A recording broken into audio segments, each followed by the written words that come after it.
મારે એક છોકરી છે, એક છોકરો છે. મારી છોકરી પરણેલી છે અને મારા જમાઈને ને મારી છોકરીને બેને અણબનાવ છે. તું એની હારે ઘર હાંકવું જ પડશે, તારે એવું ના હાલે.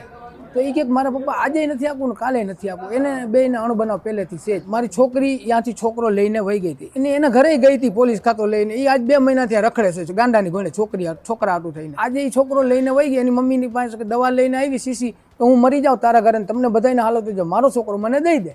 તેની માં એકલી તો શું કરે સાહેબ, એને આપી દીધો એને છોકરા. સીધો હજી તો હું ઘરમાં પૂગ્યો ને તે ભેગો એનો બાપ આવ્યો છોકરાનો અને સીધો મને પડે કે તારી બેનને મને ગાળો દેવા, મને નથી બોલી શકતો એવા શબ્દ બોલવા માંડ્યો. એ અવારનવાર સાહેબ મારી ઉપર એક્શન આવી રીતે લે જ છે, ધમકી. મારી છોકરીને એવી મારી પાસે ફૂટેજ છે. મારી છોકરીને કેવું માર્યું છે ને હું છાપું તમને બતાડીશ અને એના ફૂટેજ મારી પાસે છે, સબૂત છે. અને પછી કહે છે કે તમારે કેસ કરવો હોય તો કેસ કરી દો, તમારે જ્યાં જાવ હોય ત્યાં જાઓ. મારી પોલીસમાં બહુ લાગવગ છે, તમે મારું કાંઈ ઉખેડી નહીં લ્યો, તમે મારું કોઈ પણ જાતનું કાંઈ કરી નહીં લ્યો. મારી છોકરીને જાનથી મારી નાખવાની ધમકી આપી તો એના પપ્પા કહે છે કે મારા બેનનો છોકરો છે, તારે એની હારે ઘર આંકવું પડશે. મારી છોકરી કે હું એની હારે ઘર પપ્પા આજે નહીં આંકું કાલે નહીં આંકું, મને બહુ મારે ઘરે આવીને ત્રાસ આપી જતો.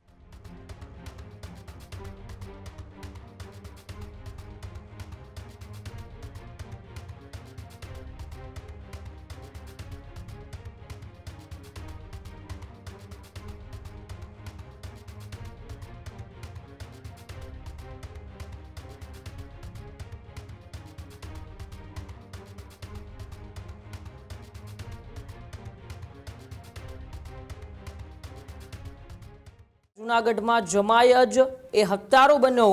જૂનાગઢમાં જમાય જ બન્યો જમ. નજીવી બાબતે જમાએ સાસુ સસરા પર કર્યો હુમલો. પતિ પત્નીના અણબનાવનો બદલો લેવા હુમલો કર્યા હોવાનો આક્ષેપ. જમાએ સાસુ સસરાને ઢોર માર માર્યાનો પણ આરોપ. હુમલામાં સાસુ સસરા ગંભીર રીતે ઈજાગ્રસ્ત થયા. ઈજાગ્રસ્ત દંપતીને સારવાર માટે હોસ્પિટલ પણ ખસેડવામાં આવ્યા.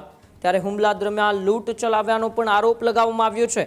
આશરે 2000ની રોકડ લૂંટી ફરાર થઈ ગયો જમાઈએ જાનથી મારી નાખવાની પણ ધમકી આપ્યો. સમગ્ર ઘટનાને લઈને પોલીસને પણ જાણ કરવામાં આવી. ત્યારે જમાઈ વિરુદ્ધ સત્તાવાર પોલીસ ફરિયાદ પણ અત્યારે નોંધાઈ છે. જૂનાગઢની અંદર સંબંધોને લજવે તેવો આ કિસ્સો સામે આવ્યો, જેમાં જમાઈએ સાસુ સસરા ઉપર હુમલો કરીને પૈસા લઈને ફરાર થયાનો અત્યારે ઘટના છે. તે ઘટના જૂનાગઢની અંદર બની છે, જેમાં રૂપિયા 2000ની રોકડ લૂંટી ફરાર થઈ ગયો. એ જમાઈની વિરુદ્ધ અત્યારે પોલીસે ફરિયાદ દાખલ કરીને આગળની કાર્યવાહી હાથ ધરી છે. હું હર્ષદનગરની અંદર રહું છું. હું વેલ્ડિંગનો ધંધો કરું છું. મારે એક છોકરી છે, એક છોકરો છે. મારી છોકરી પરણેલી છે અને મારા જમાઈને ને મારી છોકરીને બેને અણબનાવ છે. હવે એને નાનું એક બાળક છે 8 મહિનાનું. હવે એ બાળક મારી પાસે મારી છોકરી મૂકીને વહી ગઈ હતી. મેં એને કીધું હતું કે ભાઈ મારો જમાઈ છે ને મારો ભાણેજ થાય, તો તું એની હારે ઘર હાંકવું જ પડશે, તારે એવું ના હાલે. તો એ કે મારા પપ્પા આજે નથી આપવું ને કાલે નથી આપવું. એને બેને અણબનાવ પહેલેથી છે જ. તો હું ધરાડ હકાવતો હતો. આજે બપોરે એવી વાત થઈ કે હું જલારામમાં લાદી લેવા ગયો હતો. મારા મકાનનું કામ ચાલે છે, હું લાદી લેવા ગયો હતો. મારા વાઈફ ઘરે હતા અને મારો નવાસો હતો અહીંયા, બરાબર. એ બારામાં પછી મારો છોકરો છે ને શોપિનભાઈ, એ કેશોદ હતા.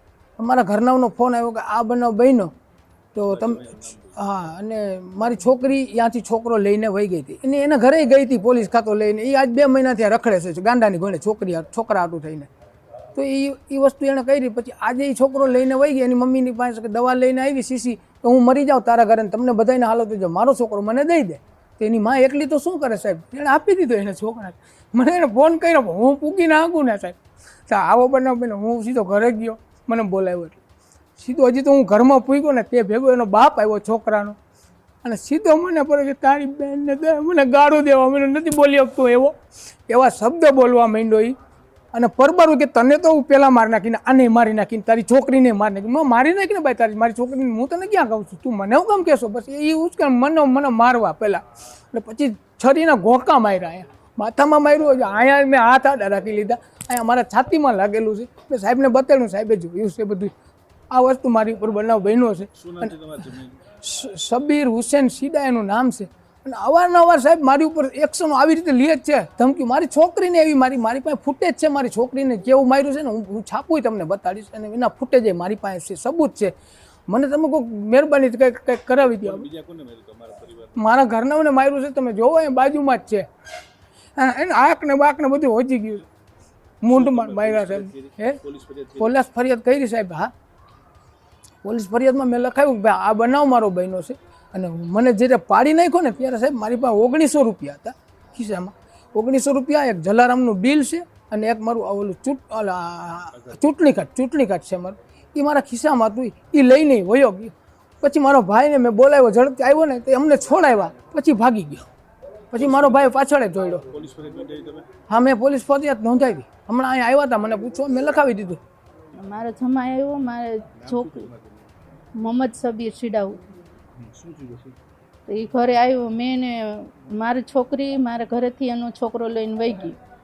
તો પછી મેં એને ફોન કર્યો, તે આવ્યો, મને ઘરે આવીને ગાડી કરવા માંડ્યો, મને જેમ આવે એમ બોલવા માંડ્યો. તો મેં મારા ઘરવાળાને બોલાવ્યા કે ભાઈ મને આવીને આ જમાઈ જેમ આવે એમ બોલે છે. તો મારા ઘરવાળા આવ્યા, તો એને અમને બેને મારવા, જાનથી મારી નાખવાની ધમકી આપીને મારા ઘરવાળાને ગળું પકડી લીધું. પછી મારા ઘરવાળાને અમને બેને માર્યા, ગંભીર ઈજા આપી. અને પછી કહે છે કે તમારે કેસ કરવો હોય તો કેસ કરી દો, તમારે જ્યાં જવું હોય ત્યાં જાઓ, મારી પોલીસમાં બહુ લાગવગ છે, તમે મારું કાંઈ ઉખેડી નહીં લ્યો, તમે મારું કોઈ પણ જાતનું કાંઈ કરી નહીં લ્યો, તમારે જ્યાં જવું હોય ત્યાં દાખલ થવું હોય તો છૂટશે તમને, ન થાવ તો ઠીક છે. અને મારે ઘરવાળાનું પાકીટ લૂંટ કરી અને વયો ગયો છે. અને મને સાહેબ બહુ મારી છે, ગંભીર ઈજા છાતીમાં લાગ્યું છે, હાથમાં, આંખમાં, બધે માથામાં બધે લાગ્યું છે. અને મને કહી ગયો છે કે તમને બે માણાને જાનથી મારી નાખીશું. મારી દીકરીને બહુ વારંવાર ત્રાસ આપતો. મારી દીકરીનું કોઈ પણ એને જોવું હોય તો હું એનું સબૂત આપવા તૈયાર છું. મારી છોકરીને મેં જે મારી છે ને એનીથી બેહતર એની હાલ મારી છોકરીને કરેલી છે. ને મારી છોકરીને જાનથી મારી નાખવાની ધમકી આપી. તો એના પપ્પા કહે છે કે મારા બેનનો છોકરો છે, તારે એની હારે ઘર આંકવું પડશે. મારી છોકરી કે હું એની હારે ઘર પપ્પા આજે નહીં આંકું, કાલે નહીં આંકું, મને બહુ મારે ઘરે આવીને ત્રાસ આપી જતો. તો મારી છોકરીને એની પપ્પાએ ધરાટ કીધું તારે એની હારે ઘર આંકવું જ પડશે. તો મારી છોકરી કે તમારે એની હારે ઘર અકાવવું હોય તો હું ઘર છોડીને ચાલી જાઉં છું. પછી નહીં, પછી મારી, હા, પોલીસ ફરિયાદ કરી, મારે ઘરેથી છોકરી વહી ગઈ. પછી એના પપ્પાએ કીધું કે ભાઈ મારી છોકરી મારે ઘરેથી વહી ગઈ છે અને એનો છોકરો 8 મહિનાનો, તો હું એની પરવરિશ કરતી ને ધ્યાન રાખતી એના છોકરાનું. હા, આજની ઘટનાની પોલીસ ફરિયાદ કરી છે પણ કોઈ નિવેદન લેવા મારું આવ્યું નથી. ખેડૂત ભાઈઓ છે ખેતરમાં ડ્રોન ઉડાવતા હોય છે ત્યારે આપણે એક પ્રશ્ન સતાવતો હોય છે કે જે આપણે અત્યાર સુધી જીપીએસ ટેકનોલોજી વાળા ડ્રોન વાપર્યા છે, જેથી કરીને મોબાઈલ ટાવર છે અથવા તો હાઈ ટેન્શન લાઈન પસાર થતી હોય, કોઈ વૃક્ષો હોય, ત્યારે જે જીપીએસ ટેકનોલોજી વાળા ડ્રોન છે એમાં ટકરાય અને ટ્રેસ થાય છે. પણ એગ્રીઓન લાવ્યું છે GNSS ટેકનોલોજી ડ્રોન, જેથી કરીને એ ડ્રોન છે એ કોઈ જગ્યાએ ટકરાય નહીં, પોતાની રીતે જ ડિસિઝન લે છે અને મૂવ થઈ જાય છે. જેથી કરીને GNSS ટેકનોલોજી ડ્રોન છે એ વાપરવાનો આગ્રહ રાખો. અત્યારે જ ન્યૂઝરૂમ ગુજરાતની યુટ્યુબ ચેનલને સબસ્ક્રાઇબ કરો અને ઇન્સ્ટાગ્રામ અને ફેસબુક પર ફોલો કરો. અપડેટ રહો, સત્યની સાથે રહો.